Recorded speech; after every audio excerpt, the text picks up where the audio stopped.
देखिए, सोवियत संघ के राष्ट्रपति के बारे में आपको बता रहे हैं। सोवियत संघ के दो राष्ट्रपति के बारे में उन्होंने ऑलरेडी पढ़ लिया है। पहले राष्ट्रपति का नाम क्या था? Vladimir Lenin. और दूसरे राष्ट्रपति का नाम क्या था? Joseph Stalin. ठीक है। आज तीसरे राष्ट्रपति के बारे में पढ़ेंगे और अंतिम राष्ट्रपति के बारे में पढ़ेंगे जो सोवियत संघ के थे। तो इन्होंने तीसरे राष्ट्रपति के ना उनका बहुत नाम होता है। उनका नाम क्या था? निकिता क्रुश्चेव। कुछ लोग सोचते हैं कि ये मेल, निकिता नाम रखा है लेकिन ये मेल। उन्होंने सीजन के दौरान बहुत बड़ी भूमिका निभाई है। क्योंकि देखो, तीन ही राष्ट्रपति मेल थे। अमेरिका का राष्ट्रपति जो कौन थे? John F Kennedy. और सोवियत के राष्ट्रपति जो शी के टाइम में था, उनका नाम था निकिता क्रुश्चेव। और क्यूबा का मिसाइल, क्यूबा जो जगह थी, उसका राष्ट्रपति का नाम क्या था? तीन राष्ट्रपति के नाम याद रखने हैं। अमेरिका में कौन था? John F Kennedy. सोवियत में कौन था? निकिता क्रुश्चेव। और क्यूबा का कौन था? फिडेल कास्ट्रो। इन्होंने जो साम्यवाद है, मतलब कि साम्यवाद हमारे विचारधारा है, उसको बनाने का बहुत बड़ा हाथ दिया था। हथियारों की होड़ का मतलब क्या होता है कि से पहले से दोनों देश सबसे ज्यादा शक्तिशाली थे, एक था अमेरिका और दूसरा था सोवियत।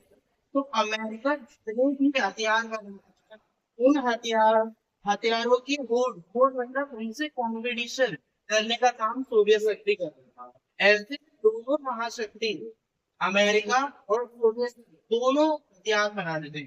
इन होड़ में तीसरा जो राष्ट्रपति था निकिता क्रुश्चेव, उनका भी नाम बहुत ऊपर आता है। मतलब इन्होंने हथियार बनाने में भी बहुत बड़ा योगदान दिया है। ठीक है। चौथा है क्यूबा मिसाइल संकट के दौरान। देखो, मजबूत दोस्त वही होता है जो मुसीबत में काम है। तो जब क्यूबा में मिसाइल संकट का दिक्कत आई थी, उस टाइम पे ये चीन का जो राष्ट्रपति था, और वो कौन था? निकिता क्रुश्चेव। वो तो क्यूबा की थी। कैसे हेल्प करी थी? अमेरिका से तो परमाणु बम लेके जा रहे थे और उसने क्यूबा की तरफ, तो उसने भी अपने जितने भी परमाणु बम थे वो शिप में ला के उसका एरिया जो था शिप का ब्लॉक कर दिया। इससे साफ पता चल रहा है कि सोवियत संघ का जो बेस्ट राष्ट्रपति था वो निकिता क्रुश्चेव है।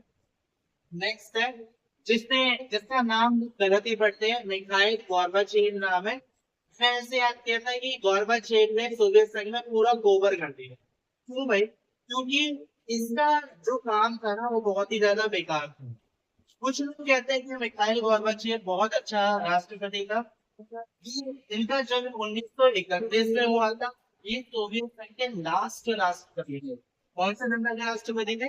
लास्ट। इनके बाद जो राष्ट्रपति बना, क्योंकि सोवियत संघ का विघटन हो गया था 1991, 25 दिसंबर 1991। और 25 फिर सैंटा आया और उसने गिफ्ट दे दिया, और इस गिफ्ट में क्या था? सोवियत संघ का विघटन। उनके बाद, गोर्बाचेव के बाद जो राष्ट्रपति बने उनका नाम है बोरिस एल्त्सिन। क्या नाम है? बोरिस एल्त्सिन। बोरिस एल्त्सिन। तो इनको ना सुधारों के लिए जानते हैं। खुद इतना बिगड़े हुए राष्ट्रपति के, लेकिन इन्होंने कुछ दो तीन सुधार करे थे। मेन दो थे। पहले सुधार का नाम था ग्लास नोज, और दूसरे सुधार का नाम था पेरिस्टोरिका। ग्लास नोज और पेरिस्टोरिका।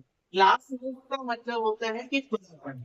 जब अमेरिका जो था वो पूंजीवाद को समर्थन करता है, वो पूंजीवाद का विरोध करता है। तो इन्होंने क्या बोला था कि कुछ कुछ कंपनियां हमारे देश में भी आने, कंपनियां आएंगे तो क्या होगा? बाहर से कंपनियां आएंगे तो प्रॉफिट बढ़ेगा।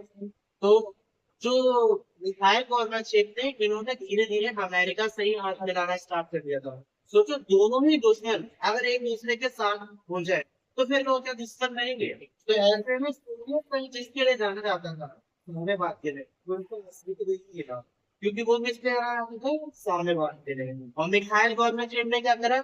अमेरिका से हाथ मिलाना लग गया। तो दुश्मन, जो दुश्मन देश है उनसे से जाके मदद मांगेंगे तो फिर तो दुश्मन ही है ना। तो इनके पहले सुधार करोगे थे लास्ट में। लास्ट में का मतलब होता है खुलापन। खुलापन का मतलब क्या होता है? बाहर की कंपनियां हमारे देश के अंदर इन्वेस्ट कर सकती हैं।